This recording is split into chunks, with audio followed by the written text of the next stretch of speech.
The Holy Gospel according to St. Luke, the 14th chapter. Glory to you, Lord.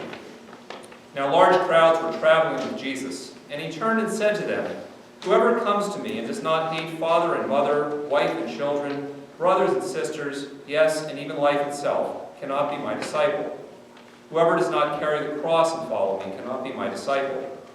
For which of you, intending to build a tower, does not first sit down and estimate the cost, to see whether he has enough to complete it?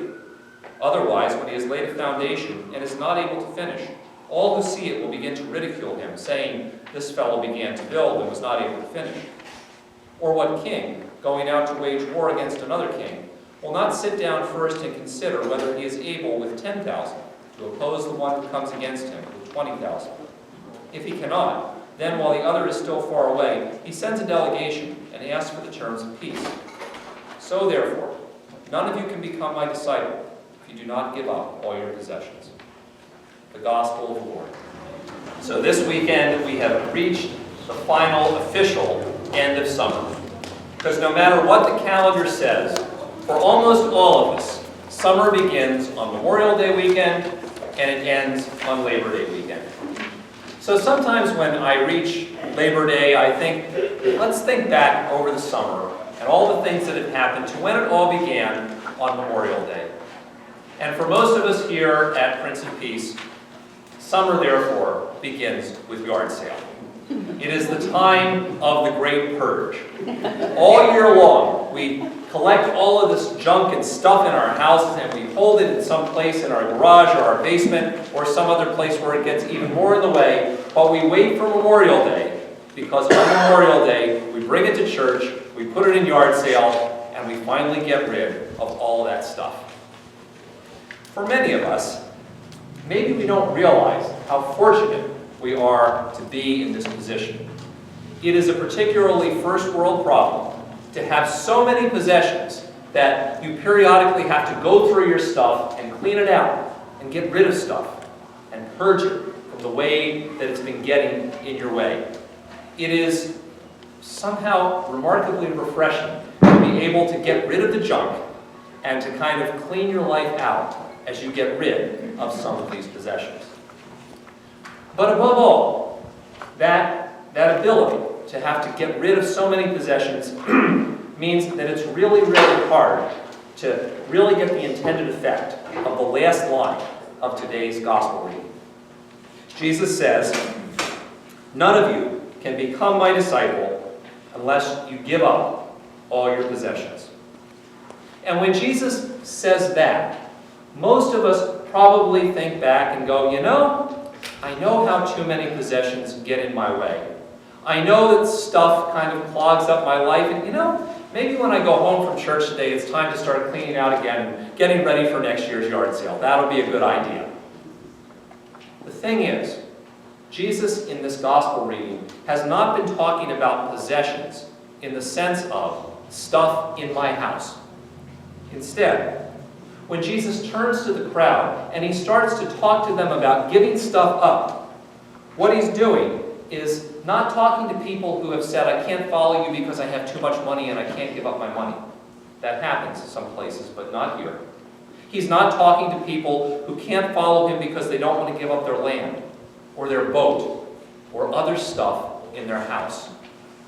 Instead, Jesus speaks about relationships and projects and life situations that people so often want to possess and hold on to. Jesus talks about how people are possessed of an idea or a vision or a preconceived idea of the way life is, the way life was, or the way life is just supposed to be.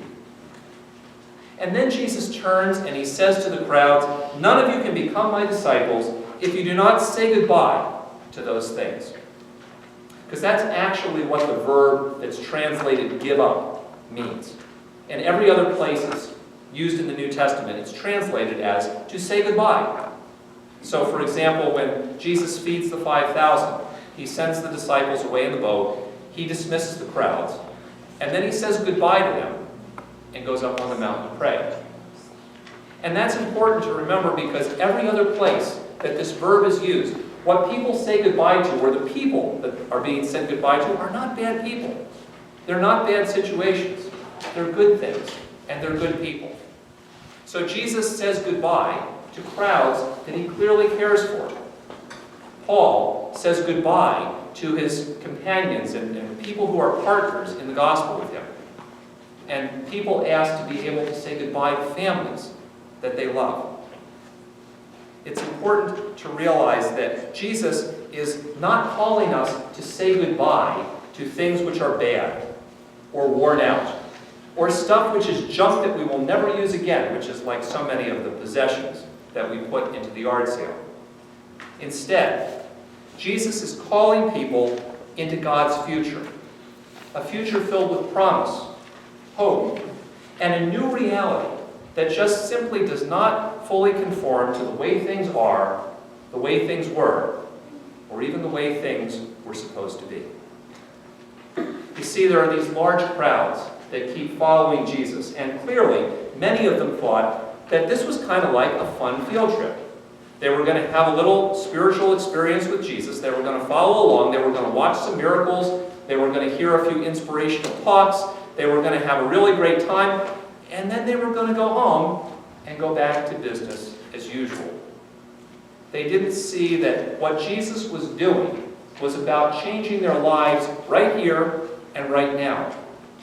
What Jesus was doing was doing things in their lives that made it impossible for them to go back and just resume business as usual.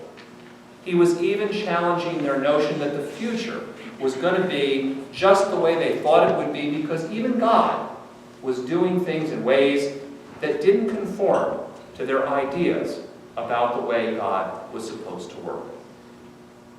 So almost in frustration, Jesus turns and says, "Do you folks realize the magnitude of what's happening here?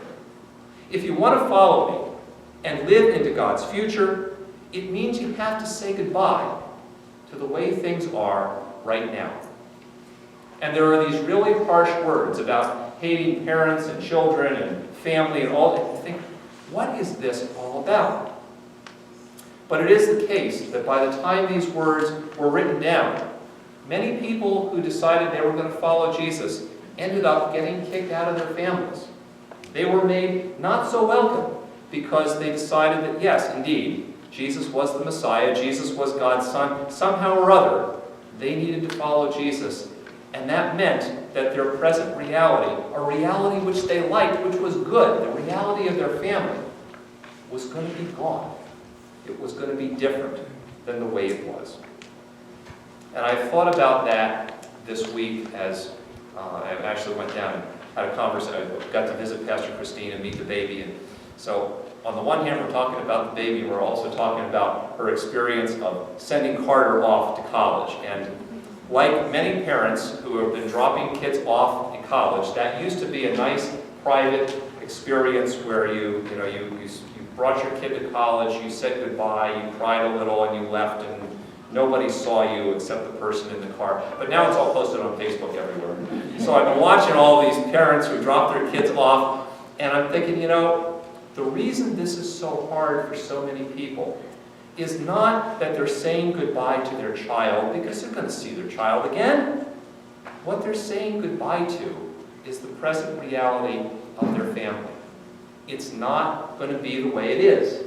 And in that moment, they realize that they have to say goodbye to now in order for their kid to move into that future. And they want that future for their kid. They really, everybody wants that, but in order to move into the future, it's sometimes simply necessary to say goodbye to the way things are. And that's one of the things that Jesus is raising up for us. Jesus also calls us to consider that if we want to follow him into God's future, into the future God is giving to us, it means giving up and saying goodbye to the way things were. Because often in our lives, especially when things are changing, and changing very rapidly, it's easy to pine for the way that things used to be. To wish that somehow they would return, and to say, well, right now the present is just a kind of a momentary blip, but eventually it'll all be like it used to be again. There's some way to get it back. And sometimes that, the inability to say goodbye to the way things were, is what stands in our way of moving into the future that God gives us. Thought about that on this Labor Day weekend, which is sort of, generally ironic that most of us celebrate Labor Day by not working. So we take the day off and everything. But we also talk a lot, we read a lot of things about labor in the United States and how labor has changed, and hundreds of thousands of blue-collar jobs that used to be part of American society, which aren't there anymore. And one of the things that is distressing to me is that all of the parties often want to pander to somehow or other we can get things back to the way they were. And they talk about things like, we've got to bring back more manufacturing jobs. Except I was reading some stuff on U.S. manufacturing, and in fact, the United States manufactures more stuff now than we ever have in the past. Manufacturing is way up. The difference is we manufacture different stuff. And the stuff that we still manufacture that is like the stuff we manufactured in the 1950s, like automobiles, doesn't require hundreds of people standing on an assembly line. So the hundreds of thousands of blue-collar jobs, at least in the way they used to be, aren't going to come back. And the only way for us to move forward is to be able to begin by saying, all right, we're going to say goodbye to the way things used to be, so we can be open to a new and different kind of reality. And that often is the way it works in our lives, and that's the way it always works for people in following God into the future, in being open to the future that Jesus wants to give us. It means being able to say goodbye to the way things were. And often, Jesus even says, the way to move into the future means you've got to also be ready and able to give up and say goodbye to the way things ought to be, or supposed to be. I get so hung up sometimes, but it's not supposed to be like this. It's supposed to be a different way. And Jesus talks about a guy who's trying to build a tower, who sits down and considers whether he can build it or not, and when he figures out he can't, he goes a different direction.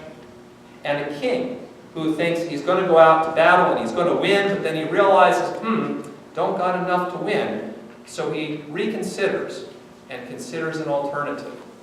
They didn't get hung up on, but it wasn't supposed to be like this. I was supposed to be able to win this battle, do this project, whatever it was. And often, that's what you got to do to move into the future. I'm constantly aware of this, especially as I went to my seminary class reunion this past spring. The number of times that when I was going through seminary, they used to say, well, this is the way the church is supposed to work. You have church on Sunday morning, and you have a really good worship service, and it involves good music and good preaching, and you have a really good Sunday school, and you have good confirmation. And if you do that stuff, people will naturally want to come to your church. Everything will be fine. You'll have great programming, and you're good to go till Jesus comes. That's the way it's supposed to work, and that's the way it can work. Now, statistically, I got to tell you, it probably never worked that way. But that's the way we got in our brains that it was supposed to work. And so often, both pastors and lay leaders in congregations sit there and get caught in the discussion about, but this is the way church is supposed to work. This is the way our programming is supposed to work. These are the things that are supposed to draw people in and get them motivated and involved. And the first step in being able to move into the future that God calls us to is often simply giving up and saying goodbye to this idea and this notion of it's supposed to work like that. Because maybe it's not anymore. Today's gospel reading is filled with all kinds of harsh-sounding words and the call of Jesus to say goodbye to things that in and of themselves are or were really good things. But what Jesus is really doing is inviting us to follow him into God's future, into a new reality that's ultimately better than anything that we used to have, or thought we were supposed to have. And Jesus calls us to realize and recognize how often we are possessed, not so much by our stuff, but by how much we become attached to the way things are, the way things were, or the way we thought things were supposed to be. And Jesus calls us to be open to saying goodbye to those possessions, so that we can follow him into God's future. into God's promises, and into the new reality that Jesus is calling us into.